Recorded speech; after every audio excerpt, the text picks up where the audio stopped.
What is up, future millionaires? Welcome back to my channel. It is your girl, Ellie Talks Money.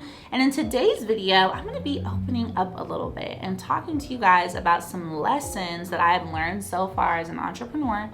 And I truly believe that these lessons have definitely helped me to make seven figures and to continue making seven figures.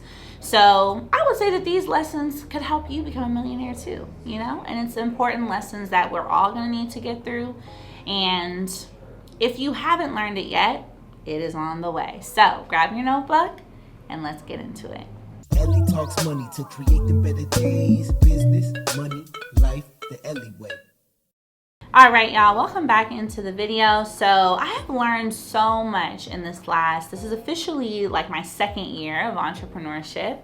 And I've learned so much in this time frame. And I would definitely say one lesson that stands out first. One lesson that stands out first is that not everyone will have your vision or share your vision, and not to let that discourage you from pursuing it. A lot of the time we think that our friends, our loved ones, our family, as soon as we have a new idea, that they're going to want to do it too. But one thing I've learned, and that you might have already experienced or that you will come to experience, is that a lot of the time your vision, your idea, what you see for yourself really just belongs to you. Sometimes there's not going to be anyone who's willing to take that trip. They're not going to necessarily think it's a good idea. They're not going to see it as worth the risk or worth the effort. And so when I used to hear people say that, it's lonely at the top, or that entrepreneurship can be lonely, and, typically you have to just bet on yourself, I've learned to realize that it is true. And it's not necessarily a bad thing. You can still have love for the people in your life, but you just learn to recognize who you can go to with your business, who you can go to with your progress, who you can go to with your success, who you can go to with your failures, who you can go to with your difficulties, because again, they may not always share the same vision as you, and more times than not, they don't share the same vision as you.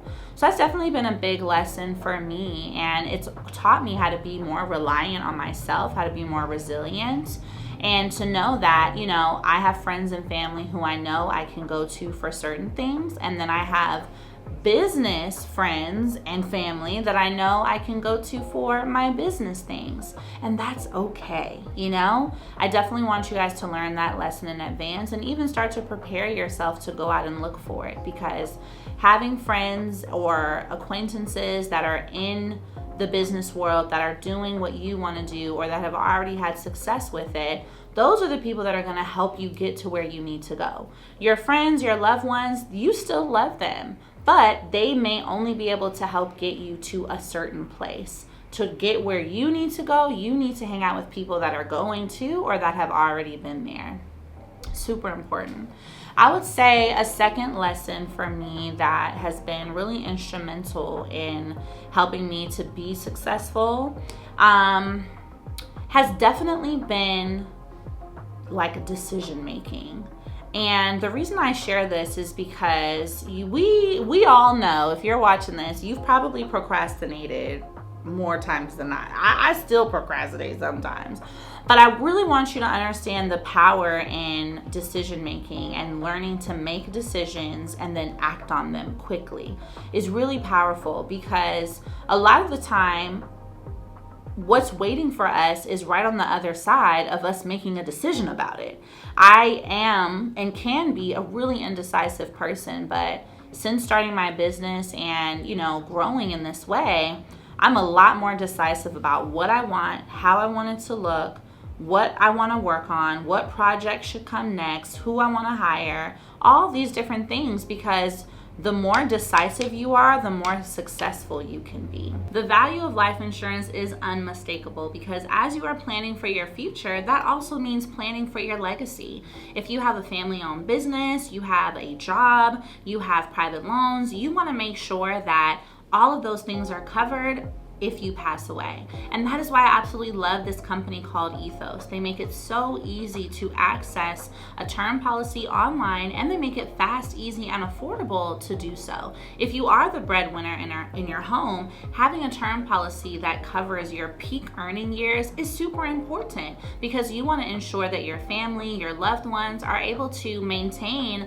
their life and go after their goals even if you are not here. So traditionally, life insurance has been really complicated, sometimes unaffordable, and generally has taken so long. But with Ethos, because of the fact that their application process and quote is completely online, you are able to finish this process in minutes instead of weeks. There are no health exams, no blood tests. You just need to answer a few health questions. And that makes it so much easier, so you can rest easy and get back to doing what you love, which is being with your family. So I'm going to show you guys exactly how easy it is to access your quote on Ethos, and you are going to be shocked at how fast this process is.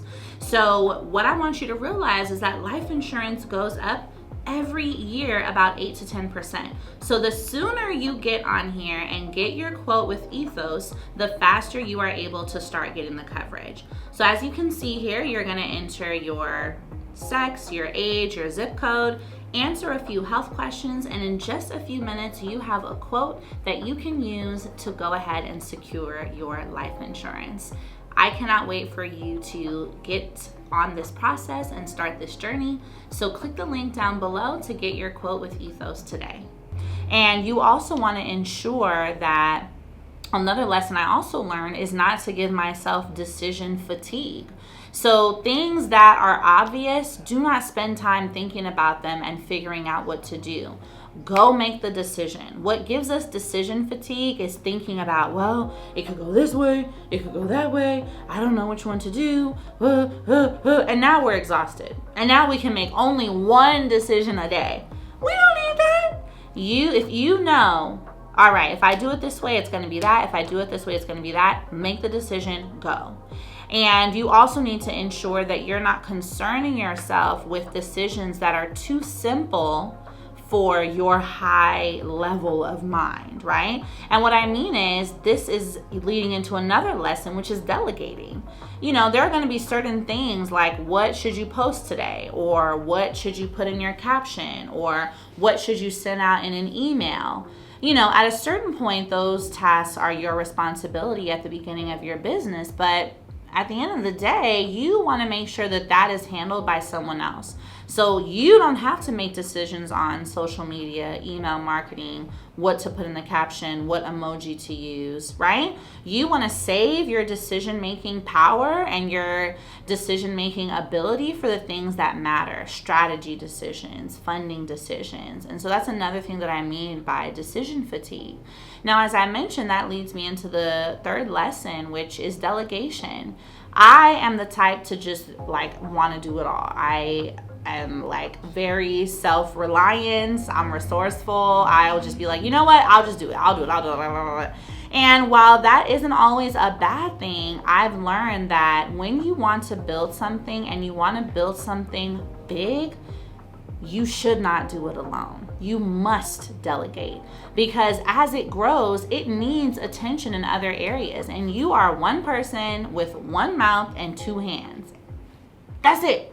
So you cannot possibly look after the marketing, the finances, the accounts, the customer service, the project management, the organization, all the things in your business as one individual. Something is going to go unnoticed. So I've really learned the power of delegation, because then it allows someone to be excellent over each area of that business. You know, the kitchen is clean, the room is clean, the backyard is clean, the garage is clean. Everyone has something that they're attending to in the business.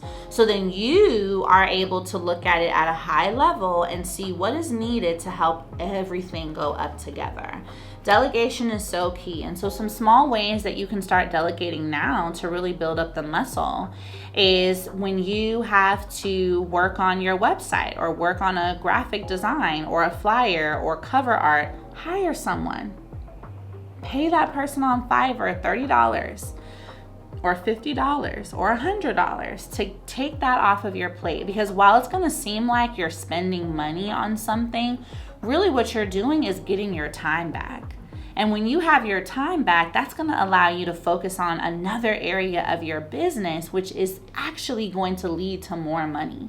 So what I had to teach myself, and the lesson I've learned, is when you hire someone, it's never actually spending money. You're really just rerouting it, right? So instead of you using your time on it, you're deciding to keep your time and pay someone else for money in exchange. So now that task is done, and then you can take that task and go do what you need to do with it to help you make your money back. And you're less stressed, you have less decision fatigue, and you have more time because you actually delegated to someone. So it really makes a huge difference. And I can definitely say that delegation will make you a millionaire for sure, because what you want to focus on is who and not how, right? Bringing in other people to help you achieve a vision helps to make the vision even better, actually, versus you doing it all alone. That can be a challenge. And, if you've been at a point where you feel like you just don't like your business anymore, you don't feel excited about it, that might be a sign that it's time to delegate. If it's more stressful than it is enjoyable, then that means you need to get a little bit of new energy in there and remove some things from your plate, right? Because even as much as you love what you do, as passionate as you are to become that future millionaire, and how cool you think your business idea is, anything can get irritating and terrible if it becomes too much. So whenever it starts to feel like those tasks are piling up, hire a virtual assistant for 5 hours a week. That can be $250 or $500 a month based on what you can afford to get some small things off that plate. And that is how you go into, every week, every month, every year of your business with more and more chance for success and more, positivity, really. So I want you guys to comment below, should I share some more lessons? That was, probably the 3 that have made the biggest difference for me.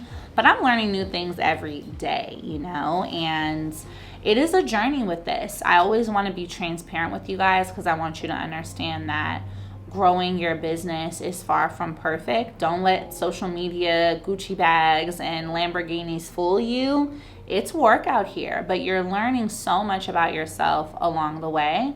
And that is why once you start on this process and you really stay focused on it, your life forever changes, because you literally build new habits as an individual, and those can never be taken away.